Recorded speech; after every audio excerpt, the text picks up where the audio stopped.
Hi hello ನಮಸ್ತೆ ಎಲ್ಲರಿಗೂ inform media ಜಗತ್ತು ಚಾನಲಿನ ಮತ್ತೊಂದು ವಿಡಿಯೋಗೆ ಸ್ವಾಗತ ಸುಸ್ವಾಗತ. ಸ್ನೇಹಿತರೆ, ಎಲ್ಲರೂ ಹೇಗಿದ್ದೀರಾ? ಎಲ್ಲರೂ ಚೆನ್ನಾಗಿದ್ದೀರಾ ಅಂದ್ಕೊಂಡಿದ್ದೀನಿ. ಹೋಪ್ ನಾನು ಕೂಡ ತುಂಬಾ ಚೆನ್ನಾಗಿದ್ದೀನಿ.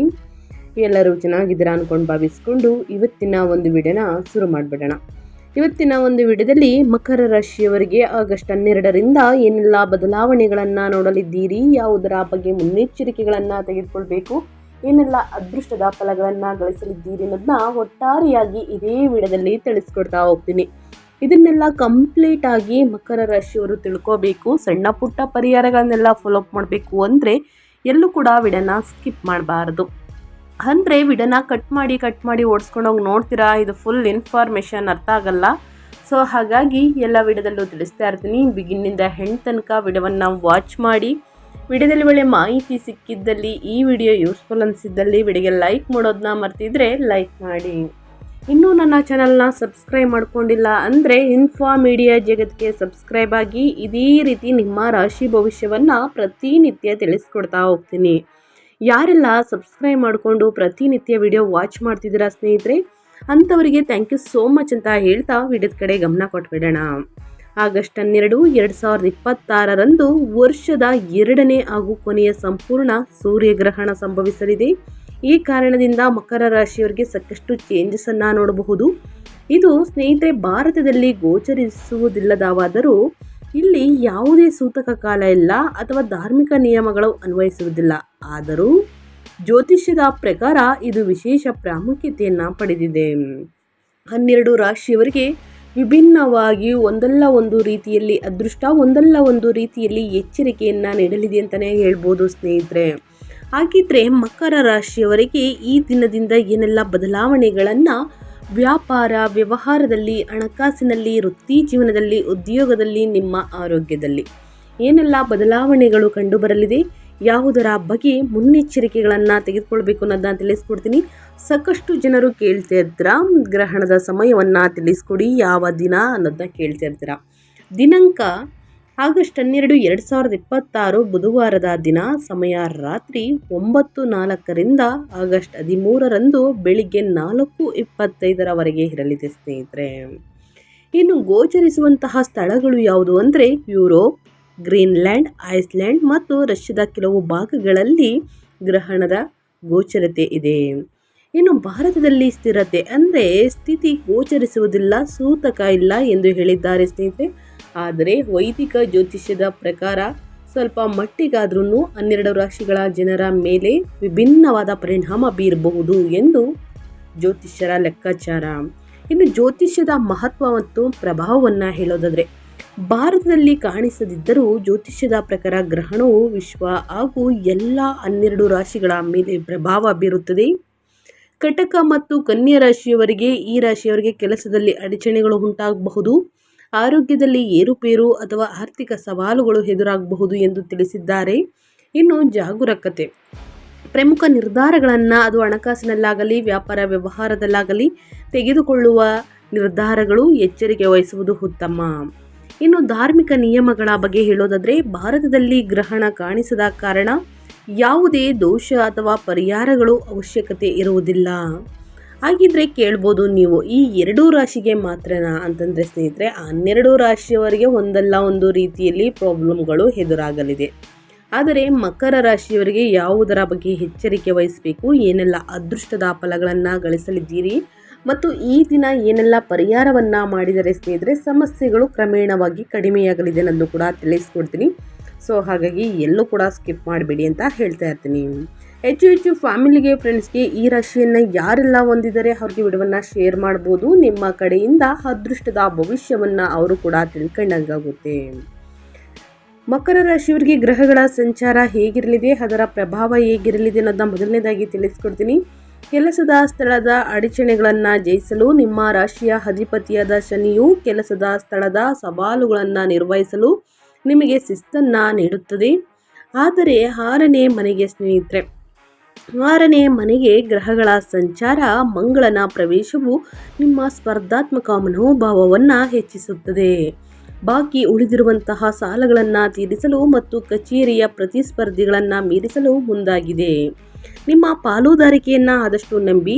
ಉಚ್ಚ ಸ್ಥಿತಿಯಲ್ಲಿರುವಂತಹ ಗುರುವು ನಿಮ್ಮ 7ನೇ ಮನೆಯನ್ನು ಅನುಗ್ರಹಿಸುವುದನ್ನು ಮುಂದುವರಿಸಿದ್ದು ನಿಮ್ಮ ಮದುವೆ ಮತ್ತು ವ್ಯವಹಾರ ಒಪ್ಪಂದಗಳಿಗೆ ಅಪಾರವಾದಂತಹ ಸ್ಥಿರತೆ, ಬುದ್ಧಿವಂತಿಕೆಯನ್ನು ತರುತ್ತದೆ. ಹಠಾತ್ ವೈಯಕ್ತಿಕ ಸಾಲಗಳನ್ನು ಎದುರಿಸುವಾಗ ನಿಮ್ಮ ಸಂಗಾತಿಯ ಸಲಹೆಯನ್ನು ಅವಲಂಬಿಸಿ. ಇನ್ನು ಗುಪ್ತ ಒತ್ತಡವನ್ನು ನಿರ್ವಹಿಸಿ. ಈ ತಿಂಗಳ ನಂತರದಲ್ಲಿ ಸೂರ್ಯ ಮತ್ತು ಬುಧರು ನಿಮ್ಮ 8ನೇ ಮನೆಗೆ ಸಾಗುತ್ತಿದ್ದಂತೆ ಅನಿರೀಕ್ಷಿತ ಘಟನೆಗಳು ಮತ್ತು ಗುಪ್ತ ಆತಂಕಗಳಿಗೆ ಸಿದ್ಧರಾಗಿ. ರಹಸ್ಯ ಕಚೇರಿ ರಾಜಕೀಯವನ್ನು ತಪ್ಪಿಸುವ ಮೂಲಕ ನಿಮ್ಮ ಭಾವನಾತ್ಮಕ ನೆಮ್ಮದಿಯನ್ನು ಕಾಪಾಡಿಕೊಳ್ಳಿ. ಇನ್ನು ಮಹತ್ವಾಕಾಂಕ್ಷೆಯನ್ನು ಬಳಸಿ.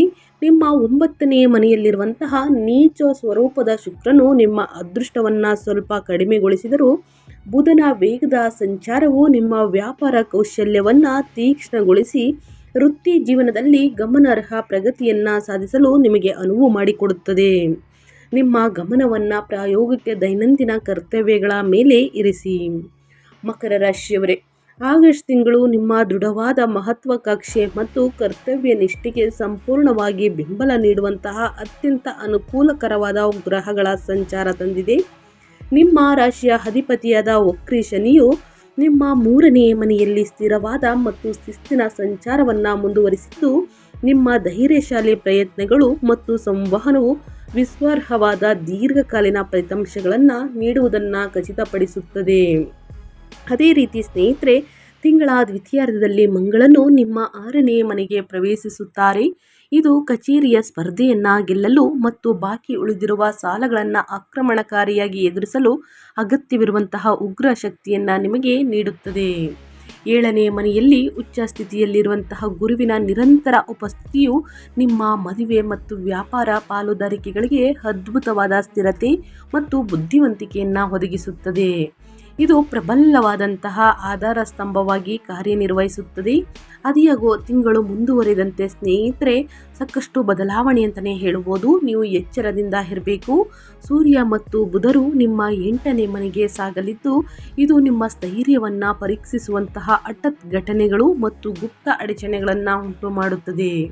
ನಿಮ್ಮ ಪಾಲುದಾರಿಕೆಯ ಸಾತ್ವಿಕ ಬಲವನ್ನು ಅವಲಂಬಿಸುವುದರ ಮೂಲಕ ಮತ್ತು ದೈನಂದಿನ ಕೆಲಸದಲ್ಲಿ ನಿಮ್ಮ ವಿಶಿಷ್ಟ ಶಿಸ್ತಿನ ವಿಧಾನವನ್ನು ಕಾಯ್ದುಕೊಳ್ಳುವುದರಿಂದ ನೀವು ಈ ಗುಪ್ತ ಅಡಚಣೆಗಳನ್ನು ಯಶಸ್ವಿಯಾಗಿ ಮೀರಿ ನಿಮ್ಮ ಬಲವಾದಂತಹ ಸಾರ್ವಜನಿಕ ಸ್ಥಾನಮಾನವನ್ನು ನಿರ್ಮಿಸುವುದನ್ನು ಮುಂದುವರಿಸಬಹುದು. ಸ್ನೇಹಿತರೆ, ಒಟ್ಟಾರೆಯಾಗಿ ಹೇಳಬೇಕು ಅಂದರೆ ಏನೆಲ್ಲ ಬದಲಾವಣೆಯನ್ನು ನೋಡಲಿದ್ದೀರಿ ಅನ್ನೋದನ್ನ ತಿಳಿಸ್ಕೊಟ್ಟಾಯಿತು.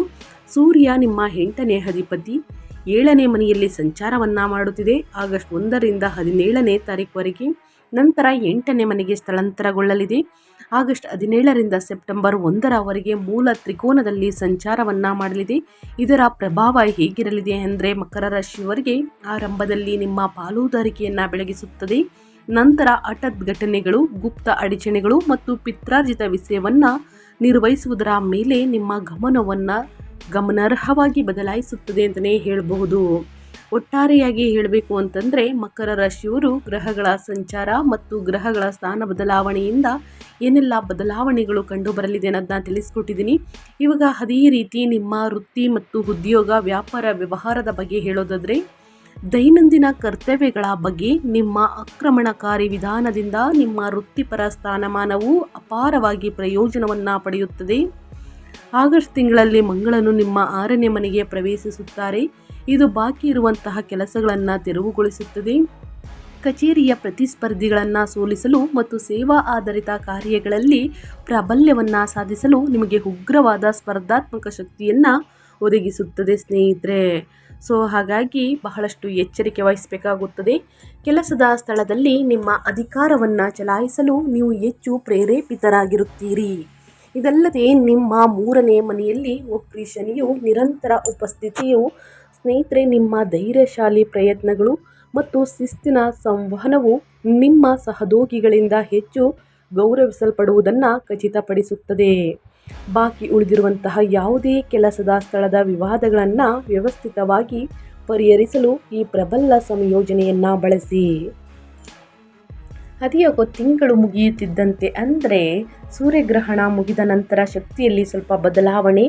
ನೀವು ಸಿದ್ಧರಾಗಬೇಕು. ಆಗಸ್ಟ್ 22ರಂದು ಬುಧನು ನಿಮ್ಮ 2ನೇ ಮನೆಗೆ ಸ್ನೇಹಿತರೆ ಸ್ಥಳಾಂತರಗೊಂಡಾಗ 8ನೇ ಮನೆಗೆ ಪ್ರವೇಶಿಸುತ್ತಾರೆ. ನಂತರ ಅದರ ಮೂಲ ತ್ರಿಕೋನದಲ್ಲಿರುವಂತಹ ಸೂರ್ಯನು ಪ್ರವೇಶಿಸುತ್ತಾರೆ. ಈ ಸಂಯೋಜನೆಯು ಹಠಾತ್ ಗುಪ್ತ ಅಡಚಣೆಗಳನ್ನು ಮತ್ತು ಅಧಿಕಾರದಲ್ಲಿರುವವರೊಂದಿಗೆ ತಪ್ಪು ತಿಳುವಳಿಕೆಗಳನ್ನು ಉಂಟು ಮಾಡುತ್ತದೆ.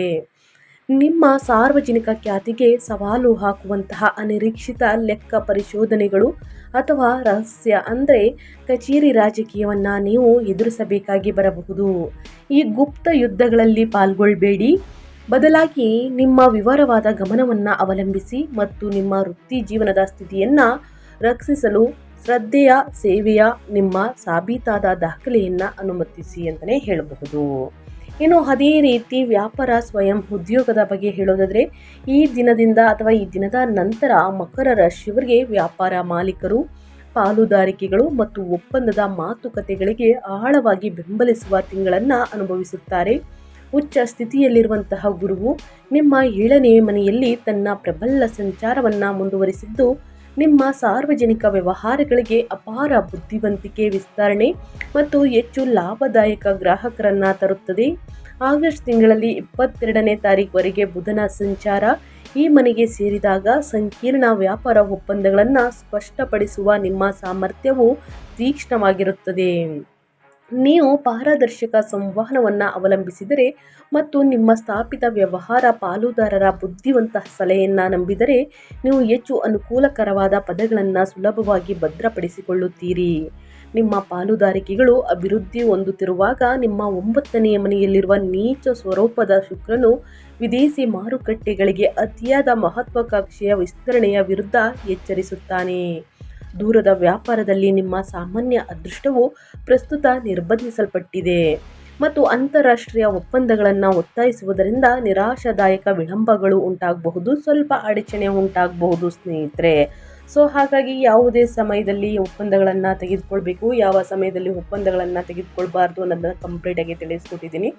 ಆದಷ್ಟು ಸೂರ್ಯಗ್ರಹಣದ ಸಮಯದಲ್ಲಿ ಯಾವುದೇ ದೊಡ್ಡ ಮೊತ್ತದ ಹೂಡಿಕೆ ಮತ್ತು ಒಪ್ಪಂದಗಳನ್ನು ತೆಗೆದುಕೊಳ್ಬೇಡಿ, ಸಹಿಯನ್ನು ಹಾಕಬೇಡಿ. 2-3 ಬಾರಿ ಪರಿಶೀಲಿಸಿ ನಂತರವ ಸಹಿಯನ್ನು ಹಾಕುವುದು, ಒಪ್ಪಂದಗಳನ್ನು ತೆಗೆದುಕೊಳ್ಳುವುದು ಸೂಕ್ತವಾಗುತ್ತದೆ. ಇನ್ನು ಹಣಕಾಸಿನ ಬಗ್ಗೆ ಹೇಳೋದಾದರೆ ಸಂಪತ್ತು ಸಂಗ್ರಹಣೆ ಈ ತಿಂಗಳು ಅತ್ಯಂತ ಶಿಸ್ತಿನ ಅಸಾಂಪ್ರದಾಯಿಕ ವಿಧಾನದ ಅಗತ್ಯವಿದೆ. ರಾಹುವಿನ ವಕ್ರಿ ಪ್ರಯಾಣವು ನಿಮ್ಮ 2ನೇ ಮನೆಯಲ್ಲಿ ಮುಂದುವರಿಯುತ್ತಿದ್ದು ಇದು ನಿಮ್ಮ ಕುಟುಂಬದ ಸಂಗ್ರಹವಾದಂತಹ ಸಂಗ್ರಹವಾದಂತಹ ಹಣವನ್ನು ಹೆಚ್ಚಿಸಲು ಗೀಳು ಹಿಡಿದ ಡ್ರೈವ್ ಅನ್ನು ಉಳಿಸಿಕೊಳ್ಳುತ್ತದೆ ಅಂತಲೇ ಹೇಳ್ಬೋದು. ಸಾಂಪ್ರದಾಯಿಕವಲ್ಲದ ಹೂಡಿಕೆಗಳು ಅಥವಾ ವಿದೇಶಿ ಕರೆನ್ಸಿಯ ಮೂಲಕ ನೀವು ಹಠಾತ್ ಯಶಸ್ಸನ್ನು ಕಾಣಬಹುದು. ಆದರೆ ನಿಮ್ಮ ನಗದು ಅರಿವಿನ ಬಗ್ಗೆ ಗುಪ್ತ ಆತಂಕಗಳ ವಿರುದ್ಧ ನೀವು ತೀವ್ರವಾಗಿ ಎಚ್ಚರದಿಂದ ಇರಬೇಕು. ನಿಮ್ಮ ಸಂಪತ್ತಿನ ಅಧಿಪತಿಯಾದ ಶನಿಯು 3ನೇ ಮನೆಯಲ್ಲಿ ಬಲವಾಗಿದ್ದಾನೆ. ಇದು ಹಠಾತ್ ಲಾಭಕ್ಕಿಂತ ಸ್ಥಿರವಾದ ಧೈರ್ಯಶಾಲಿ ಪ್ರಯತ್ನದ ಮೂಲಕ ನಿಮ್ಮ ಹಣಕಾಸಿನ ಸ್ಥಿರತೆ ಕಾಪಾಡಿಕೊಳ್ಳುವುದನ್ನು ಖಚಿತಪಡಿಸುತ್ತದೆ. ತಿಂಗಳ ಕೊನೆಗಳಲ್ಲಿ ಸೂರ್ಯ ಮತ್ತು ಬುಧರು ನಿಮ್ಮ 8ನೇ ಮನೆಗೆ ಪರಿವರ್ತನೆಗೊಂಡು ಮುಂದುವರಿಯುವಂತಹ ಕೇತು ಜೊತೆ ಸೇರಿಕೊಳ್ಳುವುದರಿಂದ ಹಂಚಿದ ಸಂಪನ್ಮೂಲಗಳು ಮತ್ತು ಪಿತ್ರಾರ್ಜಿತ ಆಸ್ತಿಯ ಬಗ್ಗೆ ನೀವು ಎಚ್ಚರಿಕೆ ವಹಿಸಬೇಕಾಗುತ್ತದೆ. ಈ ಅತ್ಯಂತ ಅಸ್ಥಿರ ಸಂಯೋಜನೆಯು ಹಠಾತ್ ಅನಿರೀಕ್ಷಿತ ವೆಚ್ಚಗಳು, ಗೊಂದಲಮಯ ತೆರಿಗೆ ಸಮಸ್ಯೆಗಳು ಅಥವಾ ಜಂಟಿ ಹೂಡಿಕೆಗಳ ಬಗ್ಗೆ ಆಳವಾದಂತಹ ಬೇರೂರಿರುವಂತಹ ಭಯವನ್ನು ಉಂಟು ಮಾಡಬಹುದು. ಈ ಹಠಾತ್ ಆತಂಕಗಳ ಆಧಾರದ ಮೇಲೆ ಸ್ನೇಹಿತರೆ ಅಗಾಧವಾದಂತಹ ನಿರ್ಧಾರಗಳನ್ನು ತೆಗೆದುಕೊಳ್ಳಬೇಡಿ. ಹೊಸ ಸಾಲಗಳನ್ನು ತೆಗೆದುಕೊಳ್ಳುವುದನ್ನು ತಪ್ಪಿಸಿ ಮತ್ತು ನಿಮ್ಮ ಪಾಲುದಾರರೊಂದಿಗೆ ಯಾವುದೇ ಹಣಕಾಸಿನ ವಿವಾದಗಳನ್ನು ಶಾಂತವಾಗಿ ಮಾತುಕತೆ ಮಾಡಲು ನಿಮ್ಮ 7ನೇ ಮನೆಯಲ್ಲಿರುವ ಗುರುವಿನ ವಿಸ್ತಾರವಾದ ಸಂರಕ್ಷಣಾತ್ಮಕ ಶಕ್ತಿಯನ್ನು ಅವಲಂಬಿಸಿ. ಒಟ್ಟಾರೆಯಾಗಿ ಏನೆಲ್ಲ ಬದಲಾವಣೆಯನ್ನು ಹಣಕಾಸಿನ ವಿಚಾರದಲ್ಲಿ ತೆಗೆದುಕೊಳ್ಬಾರ್ದು ಮಕರ ರಾಶಿಯವರು ನನ್ನ ಕಂಪ್ಲೀಟಾಗಿ ತಿಳಿಸ್ಕೊಟ್ಟಿದ್ದೀನಿ. ಇನ್ನು ಮೇಯ್ನಾಗಿ ನಿಮ್ಮ ಹೆಲ್ತ್ ಕಡೆ ಬರೋದಾದರೆ ನಿಮ್ಮ ಆರೋಗ್ಯ ಯೋಗಕ್ಷೇಮದ ಬಗ್ಗೆ ಹೇಳೋದಾದರೆ ಮಕರ ರಾಶಿಯವರು ಮಂಗಳನು ನಿಮ್ಮ 6ನೇ ಮನೆಗೆ ಪ್ರವೇಶಿಸುವುದರಿಂದ ತಿಂಗಳ ದ್ವಿತೀಯಾರ್ಧದಲ್ಲಿ ನಿಮ್ಮ ದೈಹಿಕ ಶಕ್ತಿ ದೃಢವಾಗಿರುತ್ತದೆ. ಈ ಸಂಚಾರವು ಅತ್ಯುತ್ತಮ ಸ್ವಾಭಿಮಾನ ಮತ್ತು ಸಣ್ಣ ಪುಟ್ಟ ಕಾಯಿಲೆಗಳು ಸ್ನೇಹಿತರೆ ಅಥವಾ ದೀರ್ಘಕಾಲೀನ ಆಯಾಸವನ್ನು ತ್ವರಿತವಾಗಿ ಜಯಿಸಲು ಅಗತ್ಯವಿರುವಂತಹ ಉಗ್ರ ಹೋರಾಟದ ಮನೋಭಾವವನ್ನು ಒದಗಿಸುತ್ತದೆ. ಕಠಿಣವಾದ ಶಿಸ್ತಿನ ಫಿಟ್ನೆಸ್ ದಿನಚರಿಯನ್ನು ಪ್ರಾರಂಭಿಸುವಲ್ಲಿ ನೀವು ಯಶಸ್ಸನ್ನು ಕಾಣುತ್ತೀರಿ, ಏಕೆಂದರೆ ನಿಮ್ಮ ದೈಹಿಕ ಮಿತಿಗಳನ್ನು ಜಯಿಸಲು ನೀವು ಹೆಚ್ಚು ಪ್ರೇರೇಪಿತರಾಗಿದ್ದೀರಿ. ನಿಮ್ಮ ಶಕ್ತಿಯನ್ನು ಹೆಚ್ಚಿಸಲು ಮತ್ತು ಯಾವುದೇ ದೀರ್ಘಕಾಲೀನ ಆಹಾರ ಮತ್ತು ಸ್ನಾಯುವಿನ ಸಮಸ್ಯೆಗಳನ್ನು ನೇರವಾಗಿ ಎದುರಿಸಲು ಈ ಶಕ್ತಿಗೆ ಹತ್ತಿರವಾಗಿರಿ. ಆದಾಗ್ಯೂ ಗ್ರಹಣ ಮುಗಿದ ನಂತರ ಸೂರ್ಯನು ನಿಮ್ಮ 8ನೇ ಮನೆಯಲ್ಲಿರುವ ತನ್ನ ಮೂಲ ತ್ರಿಕೋನಕ್ಕೆ ಪ್ರವೇಶಿಸಿದಾಗ ಮತ್ತು ಕೇತುವನ್ನು ಸೇರಿದಾಗ ನಿಮ್ಮ ಆರೋಗ್ಯಕ್ಕೆ ಎಚ್ಚರಿಕೆಯ ನಿರ್ವಹಣೆಯ ಅಗತ್ಯವಿರುತ್ತದೆ. ಈ ತೀವ್ರ ಸಂಯೋಜನೆಯು ಹಠಾತ್ ಜ್ವರ, ತೀವ್ರ ಮೂಳೆ ಅಥವಾ ಕಣ್ಣಿನ ಆಯಾಸ ಮತ್ತು ಗಾಢ ಆಧ್ಯಾತ್ಮಿಕ ಗೊಂದಲವನ್ನು ಉಂಟುಮಾಡಬಹುದು. ನಿಮ್ಮ ದೀರ್ಘಾವಧಿಯ ಅಥವಾ ಅಭಾಗಲಬ್ಧ ಭಯವನ್ನು ಅನುಭವಿಸಬಹುದು. ಈ ಆತಂಕವು ನಿಮ್ಮನ್ನು ಸ್ನೇಹಿತರೆ ಯಾವ ರೀತಿ ಒಳಪಡಿಸಲು ಬಿಡಬೇಡಿ ಅಂತಂದರೆ, ಭಯ ಆತಂಕವನ್ನೆಲ್ಲ ಸ್ನೇಹಿತರೆ ಅತಿ ಹೆಚ್ಚಾಗಿ ನೀವು ಅನುಭವಿಸಿದ್ದಲ್ಲಿ ನಿಮ್ಮ ಆರೋಗ್ಯ ಸ್ನೇಹಿತರೆ ನಿಮ್ಮ ಆರೋಗ್ಯದಿಂದ ಮುಪ್ಪನ್ನು ಮಾಡಲಿದೆ ಅಂತಲೇ ಹೇಳಬಹುದು. ಚೇತರಿಸಿಕೊಳ್ಳುವುದು ಕಷ್ಟವಾಗಬಹುದು. ಸೊ ಹಾಗಾಗಿ ನಿಮ್ಮ ದಿನಚರಿಯನ್ನು ಉದ್ದೇಶಪೂರ್ವಕವಾಗಿ ನಿಧಾನಗೊಳಿಸುವಂತಹ ಮೂಲಕ, ಆಳವಾದ ನಿದ್ರೆಗೆ ಆದ್ಯತೆ ನೀಡುವ ಮೂಲಕ ಮತ್ತು ಆಗಸ್ಟ್ ಕೊನೆಯ 2 ವಾರಗಳಲ್ಲಿ ದೈಹಿಕವಾಗಿ ಅಪಾಯಕಾರಿ ಅಥವಾ ಹೆಚ್ಚು ಸುಸ್ತಾಗುವ ಚಟುವಟಿಕೆಗಳನ್ನು ತಪ್ಪಿಸುವ ಮೂಲಕ ಈ ಹಠಾತ್ ದೈಹಿಕ ಮತ್ತು ಮಾನಸಿಕ ಒತ್ತಡಗಳನ್ನು ಎದುರಿಸಿ. ಯಾವುದರ ಬಗ್ಗೆ ಎಚ್ಚರಿಕೆ ವಹಿಸಬೇಕು ಅನ್ನೋದನ್ನ ಕಂಪ್ಲೀಟಾಗಿ ತಿಳಿಸ್ಕೊಟ್ಟಿದ್ದೀನಿ. ಇನ್ನು ಅದೇ ರೀತಿ ಕುಟುಂಬ, ವೈಯಕ್ತಿಕ ಜೀವನದ ಬಗ್ಗೆ ಹೇಳೋದಾದರೆ, ನಿಮ್ಮ ಮದುವೆಗೆ ಗಾಢವಾದಂತಹ ಸಾಮರಸ್ಯ ಮತ್ತು ಆಳವಾದ ಬುದ್ಧಿವಂತಿಕೆಯನ್ನು ತರುವ ನಿಮ್ಮ 7ನೇ ಮನೆಯಲ್ಲಿ ಉಚ್ಚ ಸ್ಥಿತಿಯಲ್ಲಿರುವ ಗುರುವಿನ ಭವ್ಯವಾದ ನಡೆಯುತ್ತಿರುವಂತಹ ಉಪಸ್ಥಿತಿಯಿಂದ ಕುಟುಂಬದ ಡೈನಾಮಿಕ್ಸ್ ಹೆಚ್ಚು ಪ್ರಭಾವಿತವಾಗಿರುತ್ತದೆ.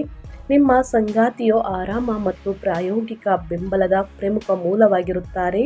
ಆಗಸ್ಟ್ ತಿಂಗಳಲ್ಲಿ ಸ್ನೇಹಿತರೆ ಇದೇ ಮನೆಯ ಮೂಲಕ ಸೂರ್ಯನ ಸಂಚಾರವು ನಿಮ್ಮ ಸಂಗಾತಿಯೊಂದಿಗೆ ಘರ್ಷಣೆಯನ್ನು ತಾತ್ಕಾಲಿಕವಾಗಿ ಒತ್ತಾಯಿಸಬಹುದು. ತಾತ್ಕಾಲಿಕ ಘರ್ಷಣೆಯನ್ನು ಸರಾಗಗೊಳಿಸಲು ಗುರುವಿನ ವಿಸ್ತಾರವಾದ ಕೃಪೆಗೆ ಅವಕಾಶವನ್ನು ಮಾಡಿಕೊಟ್ಟು, ನೀವು ಸರಿ ಇರಬೇಕೆಂಬ ಅಗತ್ಯಕ್ಕಿಂತ ನಿಮ್ಮ ಸಂಬಂಧದ ಸ್ಥಿರತೆಗೆ ನೀವು ಪ್ರಜ್ಞಾಪೂರ್ವಕವಾಗಿ ಆದ್ಯತೆ ನೀಡಬೇಕಾಗುತ್ತದೆ.